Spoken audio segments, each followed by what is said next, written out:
Përshëndetje nga sofra shqiptare, sot motra të dashura kam sjell recetën e revanis, e cila përgatitet me një vezë. Përgatitja e saj bëhet pa mikser, është shumë e thjeshtë për përgatitje. Besoj se kam ju pëlqyer receta kur ta shihni videon në vazhdim.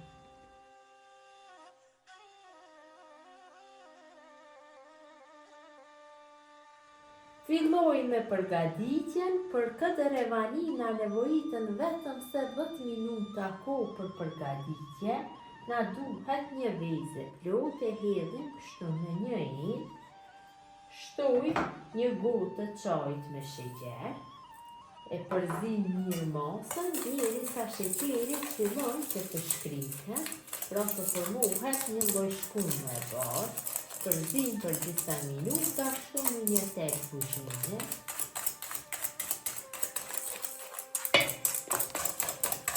Sheqeri ka fillu vetëm se të shkrihet, atëherë shtojmë përbërës i tjerë, një gotë të çajit 110 ml me qumsh, gjysmë gote të çajit me vaj, diku rreth 60 ml vaj.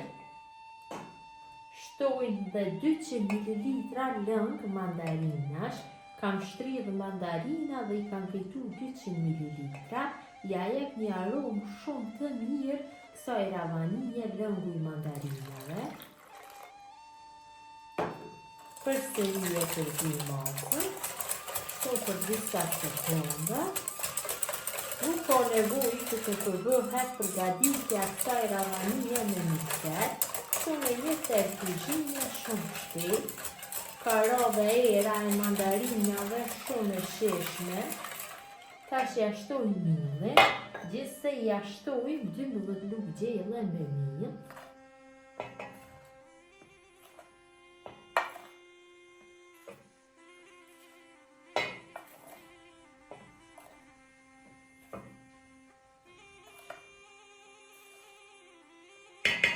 Kemi shtuar millin, shtojmë 5 lugë gjelle me grez apo semolina ndryshe si njihet, dhe ja shtojmë një paketim pluhur për pjekje.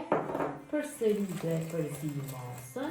Në qoftë se tek ju bëhet një masë pak më e hollë, mund t'ja shtoni një lugë ose 2 me miell, sepse mvaret nga masia e vezëve.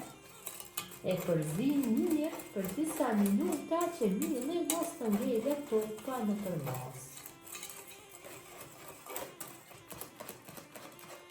Kemi përzir mirë masën, si që shifni kemi fitu një brumë homogen, atëherë brumin do e kalojmë në tepsin. Tepsinën e kam lyer me vaj, tepsinja është numër 26, e hedhim kështu masën e përgatitur të tërën.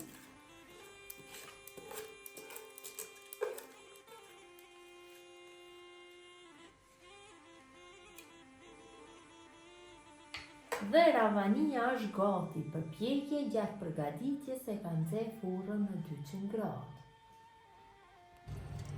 Revania në pjekje në temperaturë 200 gradë për 20-25 minuta, varet nga furra juaj.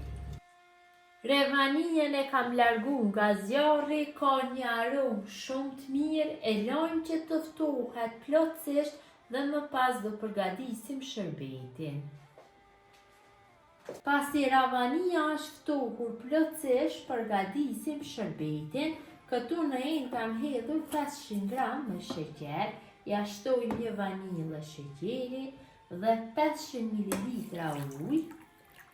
Dhe i zim zjarrin dhe në temperaturë mesatare zim shërbetin derisa të vloj duke përzir vazhdimisht. Shërbeti ka fillu që të vloj, atëherë largojmë nga zjarri dhe kështu volë të nxehtë ja hedhim revanisë. Revania është ftohur, shërbeti është volë i nxehtë dhe ja hedhim. Pra revania duhet që t'jetë e ftohtë, kurse shërbeti volë i nxehtë. Ja shtojmë të tërin të gjithën do e merr.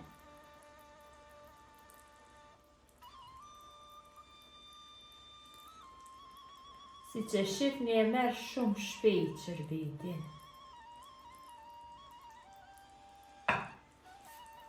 Tani e si ja kemi hedhur shërbetin, e lojmë kështu që ta merr shërbetin dhe të ftohet dhe më pas do jetë gati për konsumim.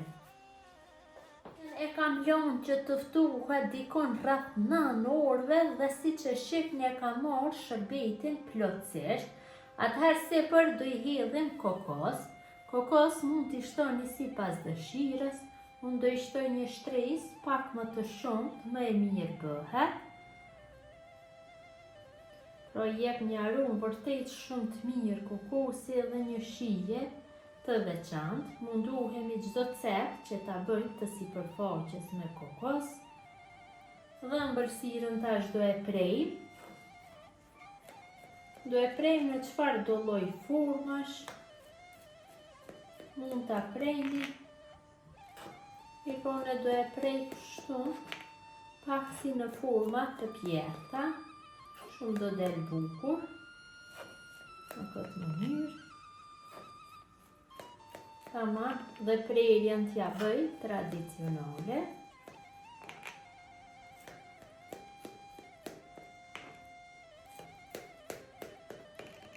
Dhe është gati për servim, ta largojmë dhe një pjesë dhe ta shihni se si ka dalur. Kemi larguar dhe një pjesë të ravanis, e cila ka dalë shumë e mirë, ka një aromë jashtëzakonisht të këndshme. Gjithë ju motra që përgatesni, ju bëft mirë, ju lutem të na shkruani në koment se si ju ka dalur. Faleminderit për përkrajen dhe pëlqimin e recetave që na bëni vazhdimisht. Mirëmbëjtje nga sofra shqiptare deri në recetën e radhës.